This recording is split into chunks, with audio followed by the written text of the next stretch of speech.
morning and welcome to Morning Movie News. It's kind of a slow news week because we're right in the thick of the 4th of July holiday weekend here in the United States, but I have two stories for you today. Actually, that were requested by a number of you. So the first one is talking about the Pacific Rim SuperTicket, or whatever they're calling it. It's only in Canada this time, and as you might recall, we talked about what was going on with World War Z and their mega ticket. But this is interesting. The World War Z ticket was $50, and they included the stuff like the poster, an advanced screening, commemorative 3D glasses, a poster, a digital download of the film when it became available for download, and also a small popcorn.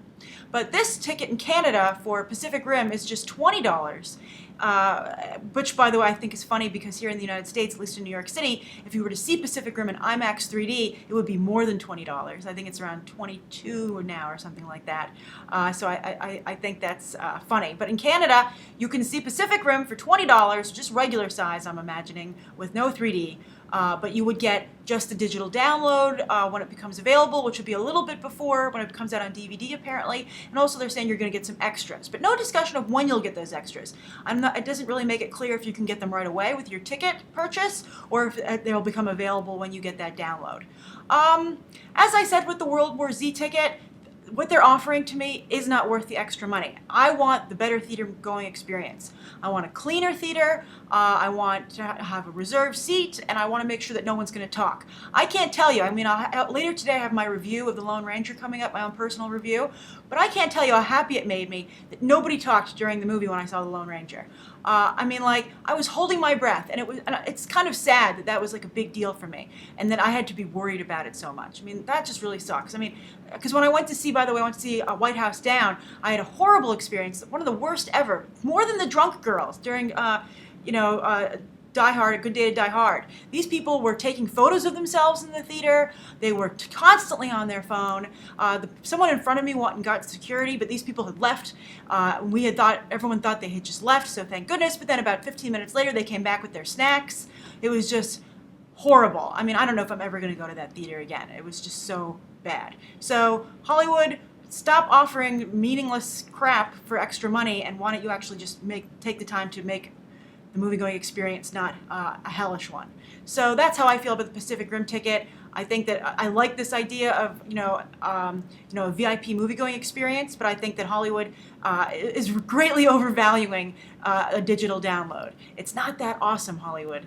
The second story, it's an interesting one. It's about the Butler, and you might have seen these headlines. It's a very industry-centric story. So get ready for some nitty-gritty. But basically, Kevin Tsujihara, not important to him to make friends in Hollywood, apparently. First he kind of froze out Jeff Robinov, and he totally redid the structure over at Warner Brothers, and he doesn't care that he's losing Legendary Pictures, apparently, even though Legendary supplies almost the entire Warner Brothers slate, from 42 to the DC movies to Pacific Rim, and Jack the Giant Slayer. They just make everything for Warner Brothers, so it's crazy that they're like, whatever, go away, we'll just do our own thing. And apparently also, they like to go and mess around with other movies, because basically the story is that Warner Brothers sent a cease and desist to the Weinstein Company saying, you can't use the title The Butler because there's this short silent film we made 1916 or 1917 it's called The Butler, and audiences will be confused, so you have to call it something else. And obviously The Butler there's already been, we were doing an audience reaction video, there's already a giant standee for The Butler at the movie theaters. They're already promoting the film with that title. They've done a lot of groundwork already. And to have to come up with something I think is going to really hurt the movie Oscar, potentially could hurt it for its Oscar chances. It just seems so petty of Warner Brothers to do this, especially when word is that there was a problem the other way where they were talking to the Weinstein Company. I forget what the film was, but there was another title contention, and the Weinstein Company did Warner Brothers a solid. So they're kind of confused that now that Warner Brothers would turn around and just be like, no, so Weinstein Company's hired a major lawyer, David Boies.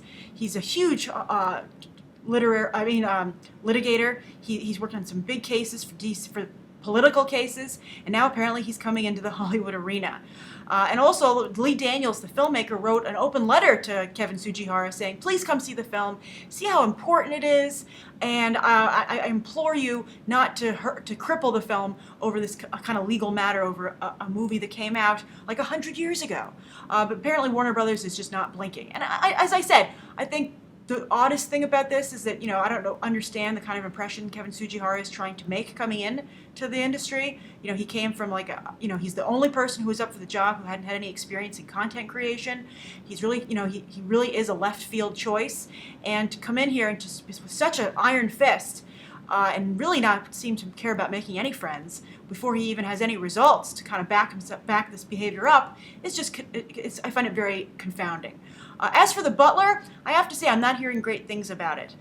So I don't know how much this is going to really come into play at the end of the day. Where it is, it's an overcrowded film, kind of like the behind-the-scenes whispers I'm hearing. I actually know some people who are familiar with the way it's coming together, and they said that it aims high, but there's just too much going on in the movie. And Lee Daniels, I liked Paperboy a lot, but I think as a film, and of course Precious won Oscars, but I think that's because it was new and it was very raw. But I think Lee Daniels, that's actually also a downside for him as a filmmaker. I think he's not a very disciplined filmmaker. And The Butler, I think, is a kind of story, kind of sweeping historical period piece that needs kind of a structured director. So I don't know, but this is kind of like, it's very petty, it's very silly, and it's the second kind of petty, silly story to come from Kevin Tsujihara.